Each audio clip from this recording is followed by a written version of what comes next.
I think the most important thing I want to say in regards to Black men is let's get you in to be seen, evaluated, checked out. Too many times with men, we don't know anything about any issue until it's too late. It's too late. The heart attack has already happened. The stroke has already happened. Blood pressure is already out of control. And there's a disproportionate amount of men with that story in our community compared to the women. Mm. Yeah, so I think that's the biggest take-home point that I want to make on this podcast. Yeah. We as Black men need to get our health prioritized. We need to be comfortable in talking about our issues, and we need to follow through. Yeah. I'm Ricky Willis. You might have seen me on TV, and now I'm taking on the podcast world. Join me as we dive into stories of ordinary people doing extraordinary things. I believe everyone has a story we can learn from. Let's talk about yours. This is the Clever Conversations podcast. What's going on, baby? It's your man, Clever. You already know Clever Conversations. And so today, I have the absolute pleasure of being here with somebody. And I'm just going to go out on a limb and say it's a double feature. So we got somebody here who we're paying homage to for Black History Month. And at the same time, we have somebody here who is representing the National Heart Month. So please join me in welcoming Dr. Flood. How are you, brother? Clever, man. Thank you so much for having me. I'm looking forward to getting it done here, chopping it up, doing what we do. Listen, man, thank you for taking time out your busy schedule. And I'm appreciative because I know life is busy, man. Yeah. So if you don't mind, Doc, if you could tell the people, just introduce the people to a little bit of who Dr. Flood is. Yeah, man. Well, you kind of summed it up early on, but I'm a cardiologist. I'm here in Savannah, been here since 2016.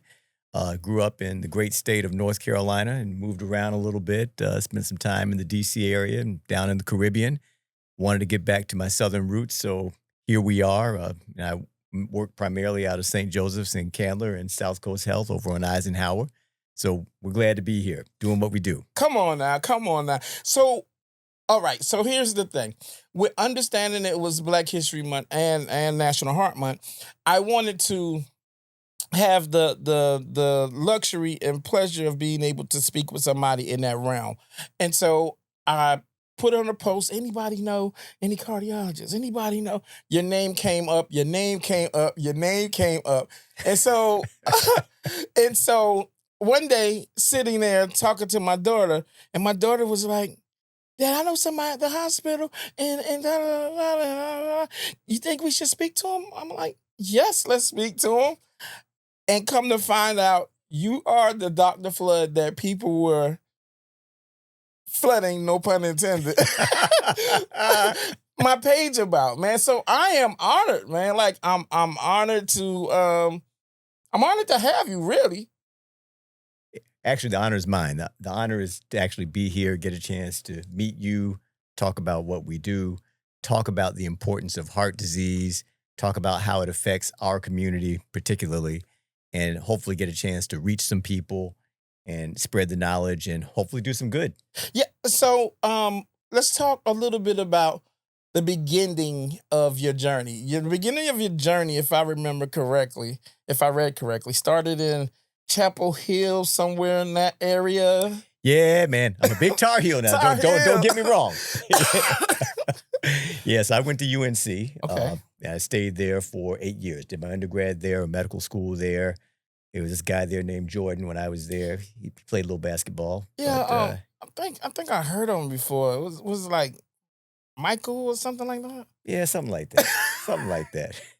Great time to be a Tar Heel at that point, man. We were winning games. MJ was on campus. Sam Perkins. Did you get a chance to meet though? Oh, yeah. Yeah. It's like, small community.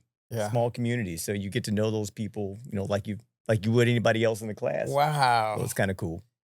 All right. So Nobody knew it was going to blow up like that.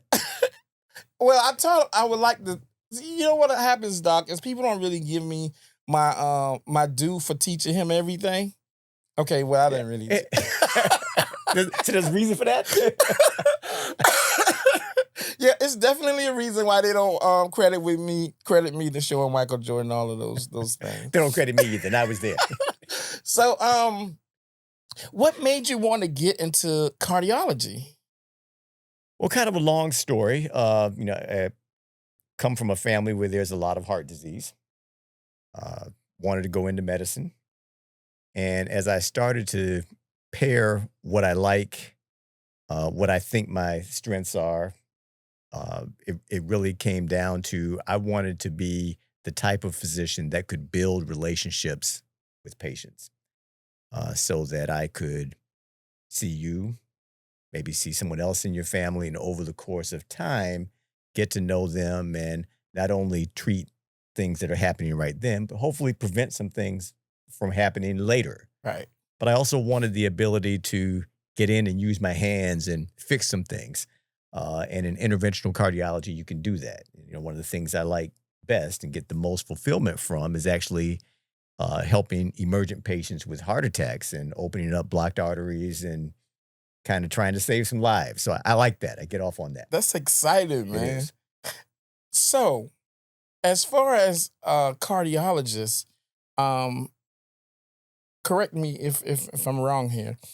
Only about 5% of cardiologists are African American.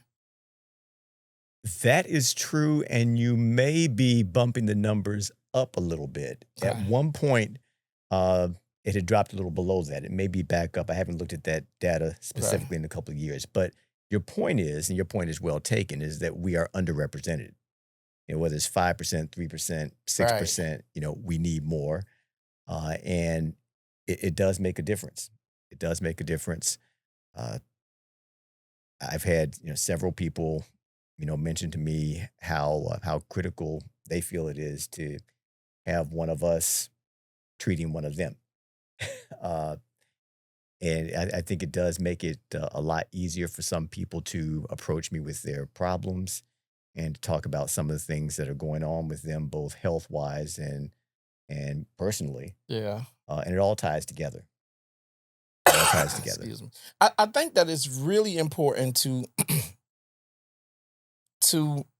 for me as the patient.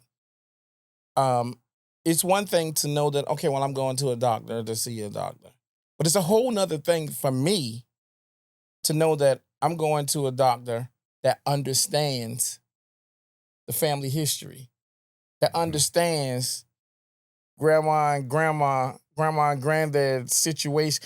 I'm going someplace that is relatable, if you will. And not to say that other people can't relate, because I'm not saying that at all. But it's just, as the consumer, for me, it always feels good to know that I can talk to Doc and Doc can relate to he know what's going on with the macaroni and cheese, and he already know that we got the candy yam popping off. He already know.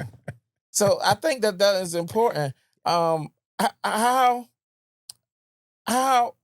with being in such a small percentage of cardiologists, what were some of the challenges that you experienced, whether it's 20 years ago, 5 years ago, 19, 30 years ago, whatever? What were some of the challenges that you experienced during that process? Well, it's a competitive field.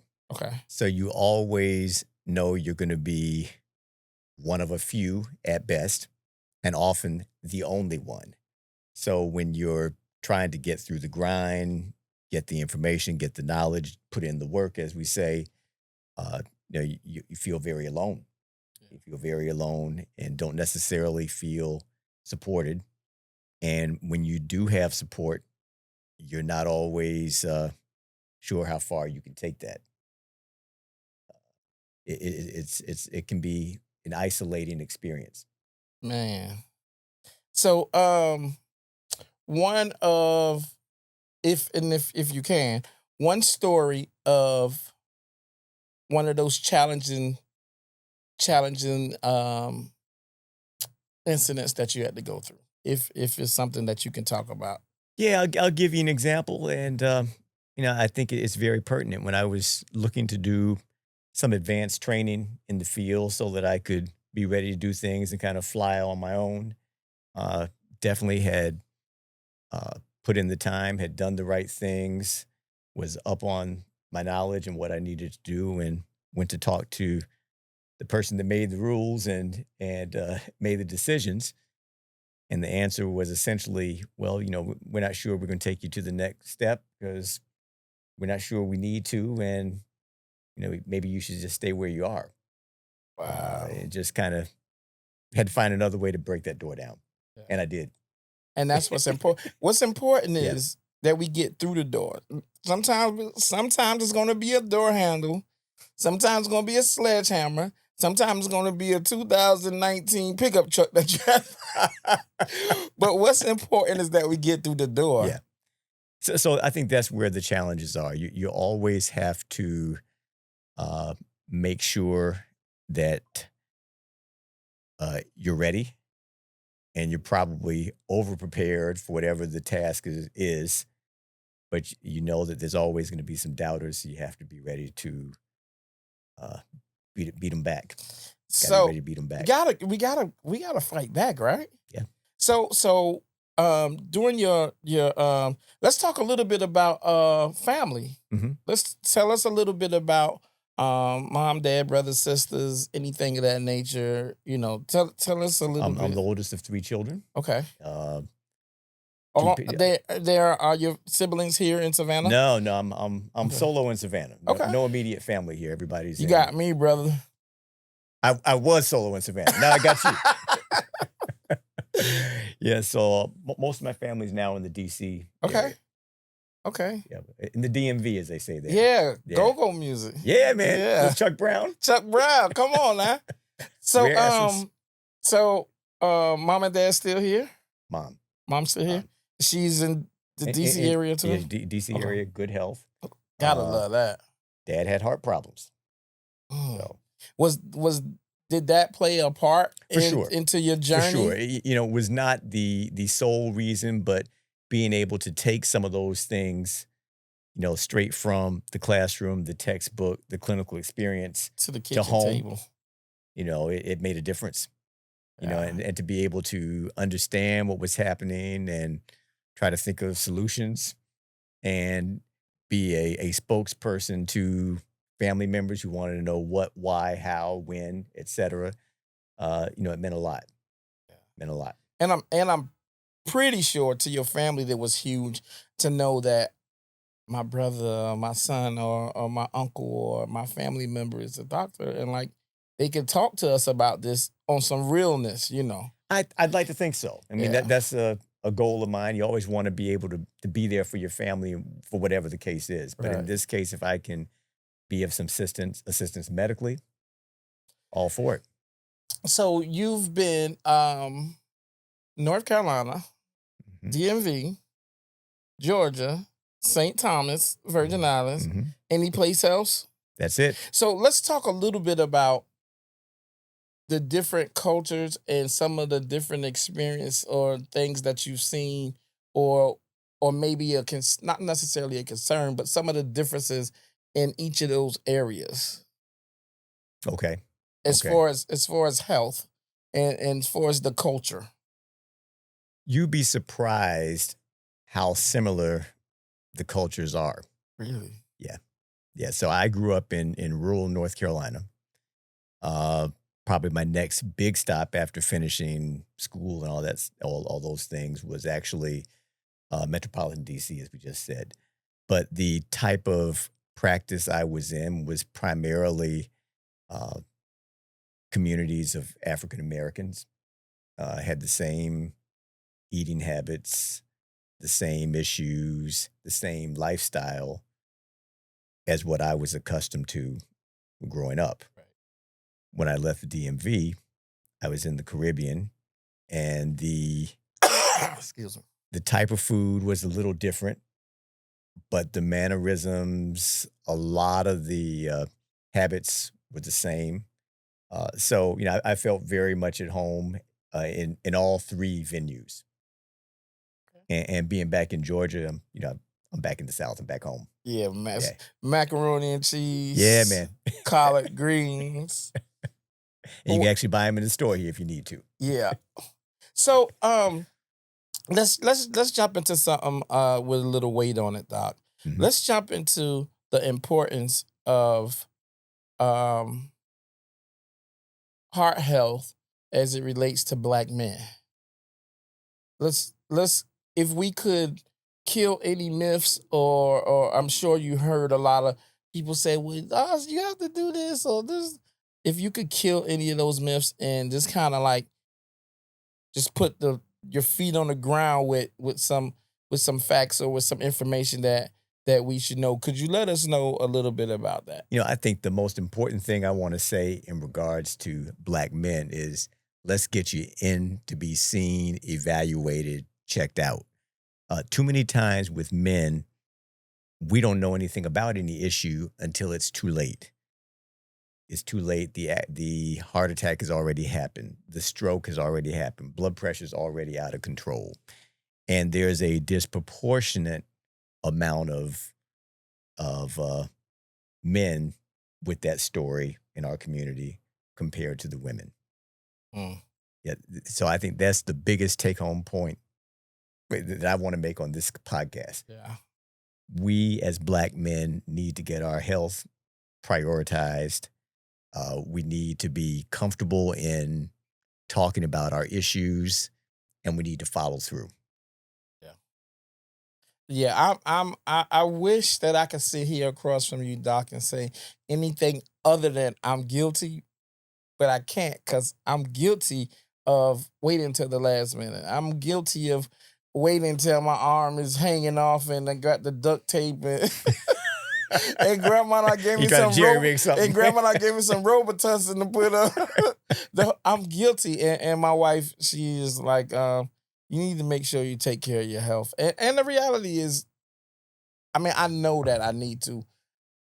It's just not really been a thing that I've seen in life growing up. Like Black men, we don't really go to the doctor like And it's that. interesting you should say that.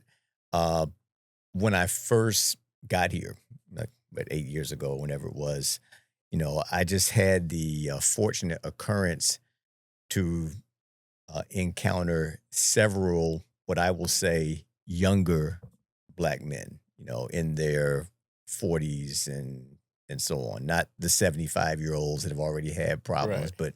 but people that really hadn't been in the system. Because when you're 25, 30, can't nothing hurt you. You're golden. You go.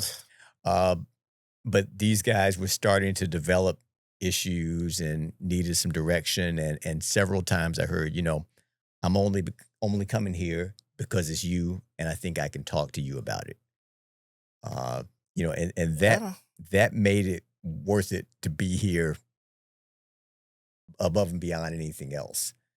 And my takeaway from that was, we need to find a way to get that message out to the community in a more effective fashion.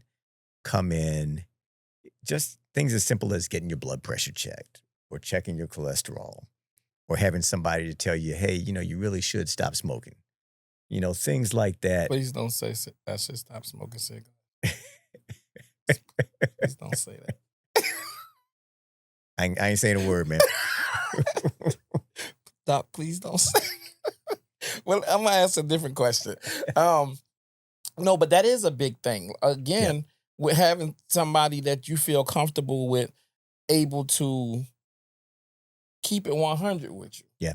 Somebody that you ate, and more importantly, having somebody that you're able to keep it 100 with, right? Because sometimes there's situations where the doctor say, well, what's going on? And we only tell them minimal based on, I don't really know. Yeah. And that made me think of another point. There's all these partial truths out there about medications across the board. The cholesterol medicine is going to make all your muscles fall off and, you won't be able to walk. All the blood pressure medicines, gonna give you erectile dysfunction and you won't be able to perform. Right. Just huge exaggerations. And instead of us checking it out and seeing what the facts are or giving things a go, too many times the standard reply is do nothing, you get sick, you have a problem, then we're back into that hole again. So And now we blame it on something else regardless. precisely. Yeah. So let's talk about so we all know that the heart is, if not one of the, is the absolute most important part of your body. Without it, I don't know if anything else is gonna work. I don't know if the eyes are gonna be able to see if the heart not beating. I'm biased, man, but hey, it all starts with the heart. You know that. So let's No heartbeat, no life. no heartbeat, no life. So let's talk a little bit about things that people don't realize is affected by the heart.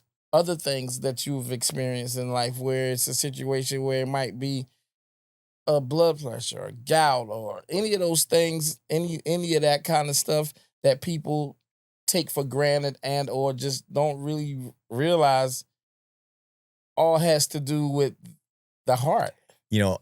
Any and all have some connection with the circulatory system. So you mentioned gout, of course.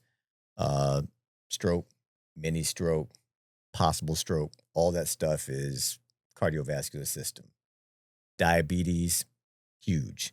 Now, if you branch in to diabetes, then you're talking about eye problems, kidney problems, peripheral vascular disease, so problems with legs, ambulation. You're talking about nervous system problems with neuropathies. So, and all those things may not be directly one-to-one related to an underlying heart problem, but if you have a cardiac problem, it's going to lead to worsening or exacerbation of those issues. So it all ties in. It all ties in. It all comes back. As far as your training from Chapel Hill days, is it any did you have like a mentor or a professor that said Dr. Flood, da da da da da, and it was just something that a jewel that they gave you that you hold on to this day? Did you have like a mentor, or was it a favorite worst professor? Sometimes I've been to college twice. Let me put that out there. First time to the concert. Second time I went to pick up my cousin. Don't judge me. But I was told that if a professor really rides you, that's because they see you. Yeah. Any of those kind of situations? Yeah, but kind of in a different way. I was doing some kind of mandatory student research while I was in medical school, and one of the professors there, took an interest to me and asked me about doing some studies that really had some immediate and still have some immediate relevance to the Black community, looking at what delay times and when people are having a heart attack and why Black people won't contact EMS or won't go to the hospital. But It's a little gas. yeah, precisely. Man, but anyway, don't even get me started on the gas. Just drink some milk. But he said, I really want you to follow up on this. Let's look into it. Let's write a paper about it. He really didn't have to be that way. He could have just said, finish your time and go on. But he became a mentor, a friend, an advisee. I stay in touch with him now, and that's been, man, like 40 years ago. Oh, almost 40. Yeah. So Couple days. yeah. Been a minute. Couple days. It's been a minute. Couple days. And I think that him taking that interest in me allowed me to see more clearly what I could do and what I could be in cardiology and what I would get from the career. So that made a huge difference. And then, early on, once I had kind of finished that part of my journey and was kind of a young buck, as we say, there were other physicians around, and I would learn how they did it Right. and see what they do. Find my path. Let's see. One of your interests includes coron- coronary artery disease, Yeah, coronary. Yeah, so coronary. that's buildup of plaque in the arteries of the heart. So if you imagine pipes that get clogged, that's what we're talking about. Right. Yeah, and that's what happens with a heart attack. The heart attack essentially is an abrupt blockage of an artery that is feeding the heart. Is that the mac and cheese? Is that Yeah, the it's a mac and yams? cheese parked right in the middle of that artery. No, no.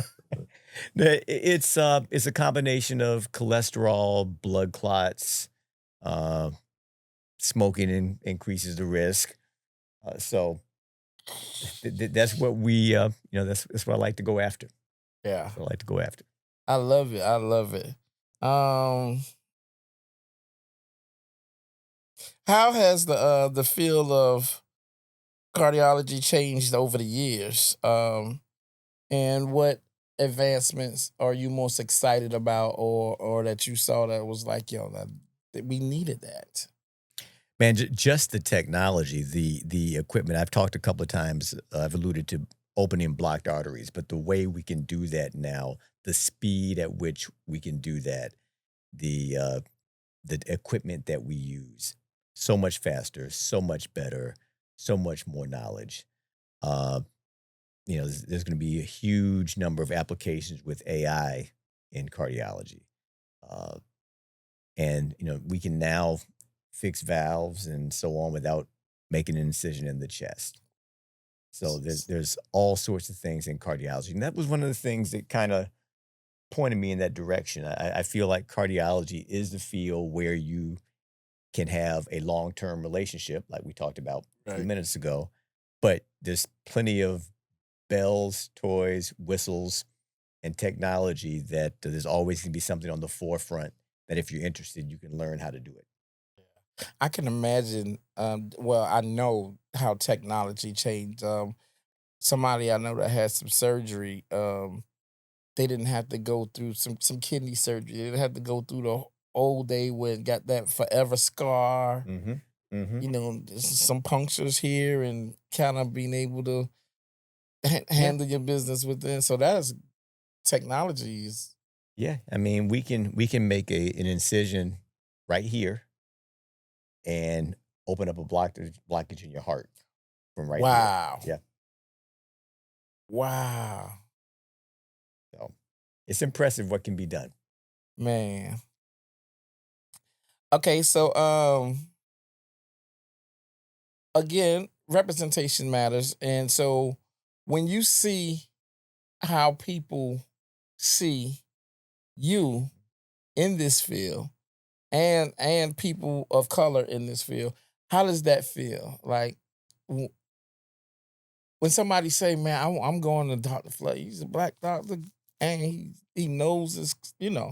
How does that feel? How's that feeling? And did you ever think that maybe I know sometimes we could take simple stuff for granted. You could possibly take the fact that you just being a good surgeon, you just being a good doctor, that's what you do.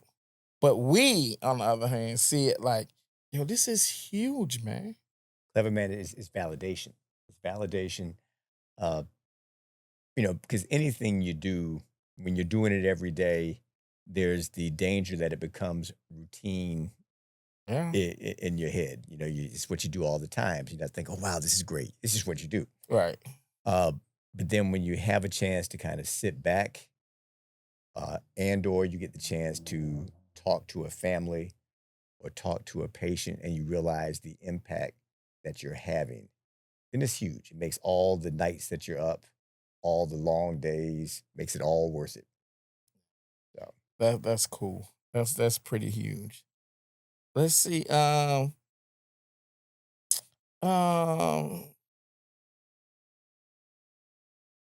Now that you're practicing in Savannah, do you find anything unique about the healthcare needs in this region versus DC or the healthcare needs in St. Thomas? Man, I would love to be able to tell you that I saw a lot of difference, but I really haven't. I Yeah. think that throughout the country or throughout the places I've been, we have the same problems. Yeah. You know, we have issues with hypertension, diabetes. With hypertension, could you explain to the people um exactly what hypertension is and what high blood pressure is and kind of put it where the goats can get it? Like as simple as possible, this is what hypertension is. So, hypertension, high blood pressure refers to the pressure inside the arteries that the heart has to pump against in order to circulate blood throughout the body. And once that pressure is elevated, if you imagine a hose, if you squeeze a hose or a balloon and it gets tighter and tighter and tighter, uh, that puts a strain on the system. It puts a strain on the heart. Uh, the pipe can burst. Pipe bursts in the brain, that's a stroke. Mm. Uh, it makes the heart enlarged, and makes the heart not able to pump as well. Uh, that high pressure situation damages the kidneys, and that's why most people that end up on dialysis are on dialysis due to high blood pressure and or diabetes. It affects the vision. That's why we have people with early loss of vision. It's a huge problem, and the issue with hypertension is that very often we don't know we have it. It's known as the silent killer. Sure, sometimes people get headaches and so on. They can be symptomatic, but it's not unusual for someone just to walk in and we check their blood pressure and it's elevated and they never knew they had a problem. And that gets back to what I was saying before about come on in, let's get checked out, let's do some screening. If you're fine, you're fine. But if not, let's work on it. If so, what I'm hearing is get checked. If you don't need the oil change, the oil won't be changed. But if you need the oil change, we're gonna see that you got some dirt in this oil. Yeah. Let's get that oil changed before it really starts to affect the engine. And we got to really do some things. Yeah, we don't need that. We don't want to wait to. Let's do a quick Jiffy Lube and go from there. Yeah, I'll be making an appointment with you next week. I'll be waiting. So, all right. So let's talk a little bit about music. Okay. What is the last song that you listened to on any playlist? Whether it's a workout playlist, whether it's an early morning go to work playlist, whether it's a I'm coming home, I'm winding down kind of playlist. What's the last song that you listened to that you went to? Not that you just heard, but one that you said, you know what, this is what I want to hear. Man, I was just playing some Layla Hathaway on the way up in here. Which one? Parking in your parking lot. Which one? Heaven knows. Yeah. Tell me, is Layla not a beast? She is an underrated beast. People don't know. Underrated? People don't know. So I was a Layla Hathaway fan for a while, but once she redid Angel by Anita Baker. Oh, man. Doc. Once she redid Angel by Anita Baker. She rolled with that one, bro. I was like, Anita has no choice but to pay homage to this lady for she did her thing. I need to get my phone out and play it now. Don't test me, Doc. I got it. So, all right. So we're gonna do. I'm gonna give you a this or that. You ready? I'm ready. Think. Oh, this is gonna be pretty hard. I feel like. Okay, well. Gladys Knight or Patti LaBelle, and why? Oh. This ain't right, man. I need some relief. This ain't right. I ain't coming up here no more. Wait, let me take that back. Uh, we're in Georgia. I got to go with Gladys. Got to take that midnight train, baby. Gotta take the minute. I would take Gladys too, but I would take Gladys for register purposes. Like her music was here. Occasionally she went up a little bit, but she stayed here. And so I heard her say in an interview, I keep my register here. That way, the older I get, I can still have this register versus, let's say, a Patti LaBelle who has this Mariah Carey type pitch or range, if you will. You're not going to be able to do that all the time. You know, we getting older and that, it's not the same. But I'm going to go with the Midnight Train to Georgia, too. Yeah, she told the story. She broke it down. It's a classic. Classic. But let me tell you, on the other hand, you got Patti LaBelle singing "Isn't It a Shame," bro. I mean, now performance, hands down, got to be Patti. Okay, yeah, I'll give you that. Performance, hands down. She is her showmanship is just crazy. And for years it's been. You're going all the way back to Lady Marmalade. Come on now. All right, so Luther Vandross or Freddie Jackson? Luther. Okay. This is one of the... Hey, man, first date with my now wife was Luther Vandross, so I got to go with Luther. Okay, what was y'all song? A chair is still a chair. No, Doc, you don't want to hear me sing. You don't worry about it, man. I'm gonna pass. I'm gonna take a sip. I'm gonna take a sip on that one. Now this one has got to be hard for 99.9% of America. Okay. This one is Michael Jackson or Prince. I knew you were going to say that. I knew you were going to say that. Prince. Okay. Prince. Because? Hopefully none of my family will watch this show. Don't tell anybody it's on. Prince just had a wealth of talent that was just unbelievable. Amazing. And don't get me wrong. I love Michael Jackson, and I can give you my 5 favorite MJs right after this. Right. But the number of instruments he could play, the showmanship, crazy, the creativity. I mean, correct me if I'm wrong, but I think that Prince probably wrote 90% of his material himself. Maybe even higher than that. And maybe, I don't know. And to be able to write it and compose the score. Compose it and play everything in there. And play I don't need you, Ricky. Yeah. I play my own bass. I remember when Soft and Wet came out, right? His first song, first big hit. I was like, yeah, but who's the person playing the other part? They said Prince. I said, no, I know that, but who's doing that? They said Prince. Prince. I said, it's all Prince? They said, yeah, it's all Prince. So for me, one of the things were, I knew he played guitar, right? Okay, yeah. Everybody knew he played the little pretty purple guitar. But I saw him on YouTube, and he was playing bass, and I was like, this dude is thumping. Like, you don't thump a 6-string. And I'm looking, and he's playing bass guitar, and I'm like, oh. Yeah. He is amazing. Yeah. Okay. Well, I can definitely rock with you on that. So now here's the chance for you to change the game a little bit. Tell me one of the greatest songs ever written by any artist. I don't hip hop, pop, country, blues, soul, gospel, easy, heavy metal, whatever. One of the greatest songs, and why you think this is one of the greatest songs.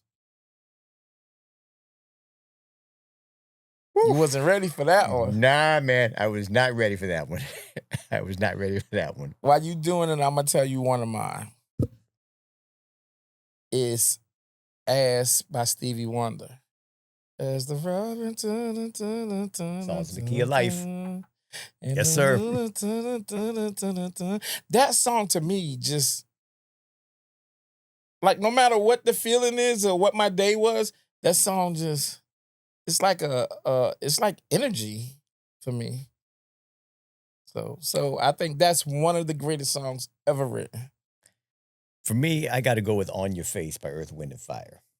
Okay, Yep. EWF Yeah, man, that's my boys. has there's never been any other group of people that was able to duplicate what they did. The only band that came minutely close is Mint Condition. A full live band Yeah. every time. But Earth, Wind, and Fire, just the hits. Yep. And the message behind so many of them. Man, Verdine, Levitating. Phil, like, it's... The king of the falsetto voice. Nobody else Man. like him. No, it's nobody like him. Nobody like him. Let's see. So, I don't know. Are you into hip hop? I'm not sure if you. Yeah. So what do you think of? But not as much as I am, the stuff I Alright. grew up with. But yeah, I am. Yeah. So what do you think about the Drake and Kendrick beef? It's making both of them a lot of money, is what I think. Yes. It's funny she asked that. I was thinking about that today because some Drake was playing. I don't really know how or why it all started, but probably got to give the edge to Kendrick on that one. Yeah. I out of the three that started it, I personally have more respect for J. Cole. And the reason is J. Cole said, I'm gonna get in. You know what? I'm not getting it. I said something. I apologize for what I said about Kendrick. He a beast. The man got, he doing his thing. I'm gonna back out of that. I'm gonna let y'all have that. And so for me, that was admirable. I feel like that was just, Yeah. I feel like it was the grown-up thing to do. I like a lot of people give him flack for it, but I just feel like it was I feel like at some level you have to understand, this is the grown-up thing to do. Mm-hmm. This is what an adult would do. And it's enough out there for everybody.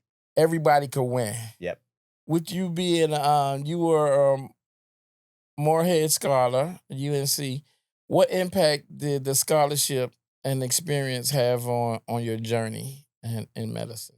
And opening my eyes to different people, different places, different ways of thinking. And it's been a huge help in what I do.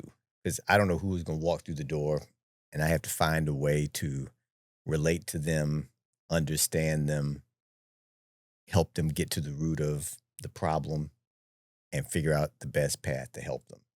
So, that program, exposes the recipients to all walks of life, many different fields of employment, and geographical advantages all over the world. So it's probably the best experience for me. I love it. So if you were not doing or hands-on with the cardiology, what do you think your plan B would have been? Probably teaching. Okay. Medicine still? Perhaps medicine. Okay. Perhaps medicine. But somewhere where the rewards were not just financial. And you were passing on jewels. Hopefully passing on jewels and building relationships. Kind of about people, man. Yeah, I love people. I love it. Yeah. I love it. I love it. I love it. So what do you think if you were talking to a you and it was let's say it was a 16-year-old you that you had the chance to talk to, what would you tell them about the journey that you are gonna get into, or what would you what jewel or advice would you give them? Your younger you. Take more time to live in the present. Take more time to live in the present. Always have a goal. Always keep your eye on the prize. But as you are, enjoy today because it's today and it's not coming back. I think if I had to do some things over again when I was in the present, I would have focused more on things I could do while I was there and not, let me finish this so I can get to the next thing. Right. What is your number one love for cardiology other than the opportunity to be able to help? Because we talked about that was a love that you have is I get to help people.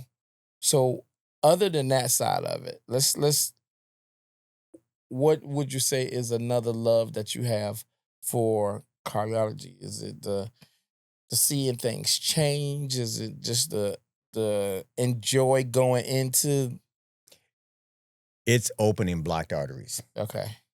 Yeah, it really is doing that. And I think that's I don't like the other stuff as much. So blocked arteries, that's where you put what stents balloons and stents okay. and so on into the arteries. Okay. Cool. Yeah, I kept saying, I should learn how to do. I don't like that as much. I should learn. Nah. Yeah, it's okay. I'll stick with I'll do this. something else. So how you liking the drink, dog? I like it. Strong work. Listen, Basil Hayden Dark Rye. If you don't got it, get it, but drink responsibly. And You I'm sound here like a commercial. and I'm here with a doctor who can tell you everything I said was good just now. Right? Yeah, I like it. Yeah, he approved this message. So, I heard you talk about wife earlier. Mm-hmm. So how long have you guys been married now? Almost 35 years. Man, 1998, 99. 90. I mean 89. 90. 90? Got married in 90. Okay. 88, we've been together. Yeah. So that's how I knew. Strong work. That's how I knew. Strong work. You see, I jumped right to those numbers. Yeah. Yeah, and no, I keep my wife around, and she just won't be anything without me, and she so I have to. So she's a lucky lady. Thank God she is lucky to have me, and I just tell her all the time, I'm like, you're so lucky to have me. Yeah. I'm sure that goes over well. Well, the first time when I woke up in the hospital, and you kept trying to knock on the door, trying to get back in. Nah, 36 years, man, and we don't always like each other, but we always love each other. That's what it's all about. We have a friendship, and I think that's important. Yeah. So a friendship. Yeah. Any children? 2 children. How old? 2 girls. Man. 2 girls. Well, I know one. Yeah. 4. So are your daughters, they in DMV? One is here with us. Okay. And the other's in Chicago.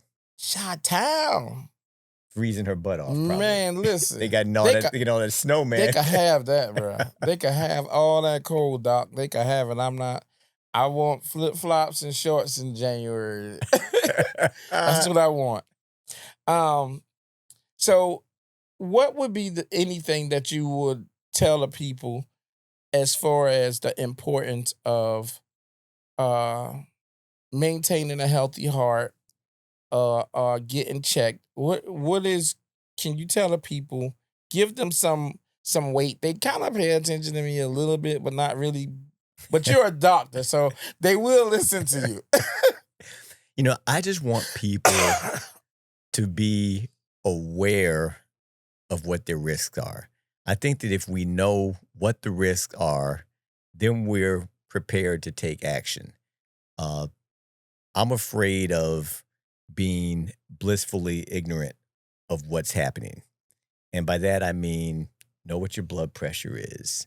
Go in and get your cholesterol checked. Know what your mother, father, grandmother, what kind of problems they had. Because sometimes this stuff is genetic. It's not always genetic. But that's that is a helpful guide to precisely to the surgeons, like to the doctors, knowing Yeah. Yeah. I mean, 'cause I really, when I meet people, I say, oh, well, if we had just had the opportunity to meet 5 years ago, we Right. may not be having this type of discussion now. My easiest day is when I see somebody and we talk about the risk factors and they're doing great, and I say, come back in a year. Right. Uh, So how often do you recommend people I made reference to an oil change, mhm, the body. mhm. How often do you recommend, or is it any particular age time when they should look into getting that oil change or getting that oil check? So I think from a well, from two perspectives. I think once you are an adult, everyone should have a primary care physician Okay. because they're really looking at everything. Right. I'm only going to deal with your heart and vascular system. I mean, I'm not going to deal with your liver and all that stuff. Right. The whole body needs to be checked out. And, we would say everyone needs to be kind of cleared and checked out at least once a year. And then if any issues turn up that need to be kind of followed up on, then you just increase the frequency and direct people in which way they need to go.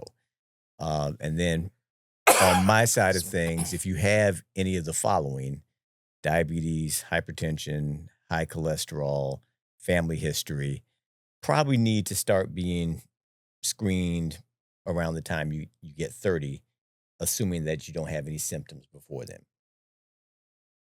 Any myths or any myths that you want to or can bust?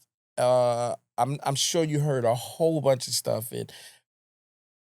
If this cause high blood pressure, this any myths that you heard that's like in our community? You know, our community, we got stuff.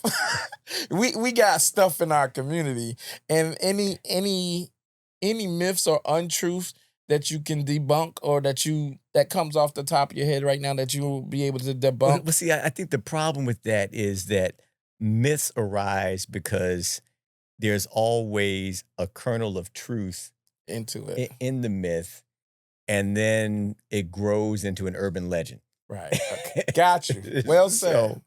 so, Well so said. yeah, I might write a prescription for you, and you have a reaction, and we have to stop that medicine. But then it becomes all the medicines made his hair fall out, and he got a Yeah. rash everywhere. So don't go. Yeah. It's always something like that. Yeah, yeah.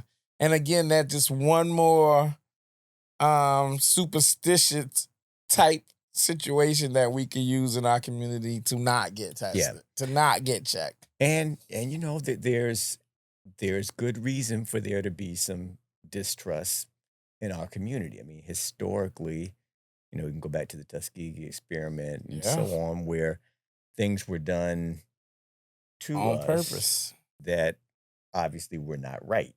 Right. And we only know what we know. There's probably more.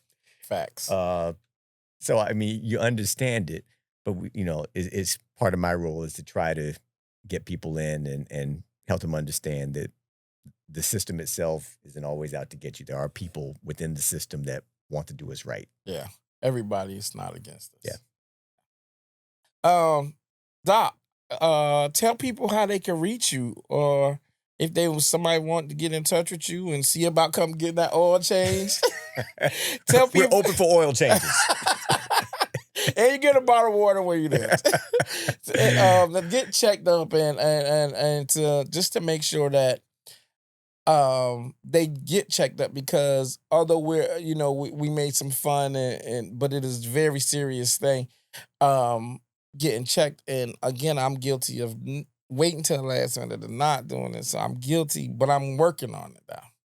So Yeah. how can people get in touch with you and Yeah, so to I'm see?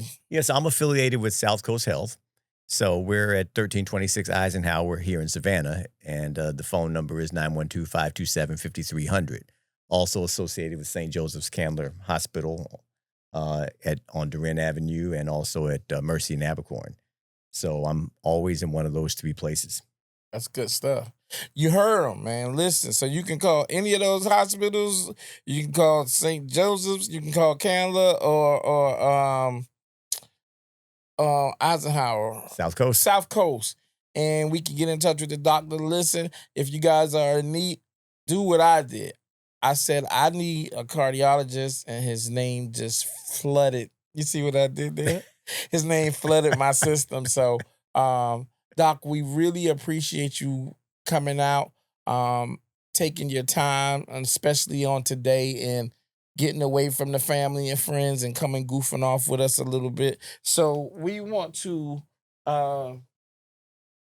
give you a token of our appreciation. Oh, wow. So Who knew? what does it say? Thank you for having a clever conversation with me. Woo! So look at it and see. Look in. Go ahead and open it up. Yes, please. All right. Thank you. Thank you. Thank you. Oh, wow. Thank you, bro. I like it. Take it out the box. Because it got some stuff on it. I can get the box open here. Let's see.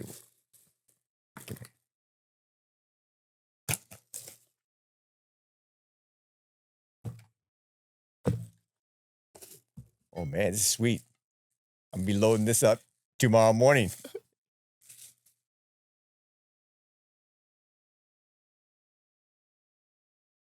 Got to tune in.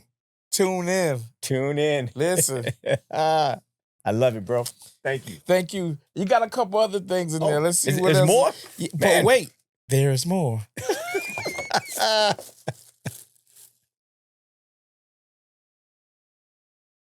Got some merch. There's the shirts on the other side. On this side. You know, oh man, I gotta put my glasses on. Clever.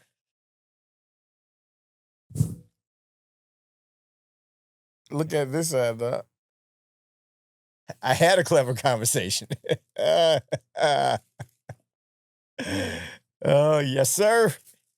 I'll be sporting that tomorrow. And it's another something else in there. Man, you got gifts.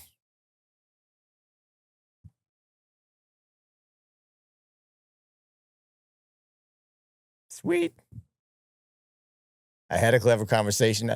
This one may get stolen. I must be careful. I have a daughter. She likes to steal my stuff, so I have to watch that. Well, my daughter Jasmine is director of all of our swag. So my daughter who works with you, she made all of this stuff. So that's what she did. I didn't know. She didn't tell me. Yeah. I'll deal with her Monday.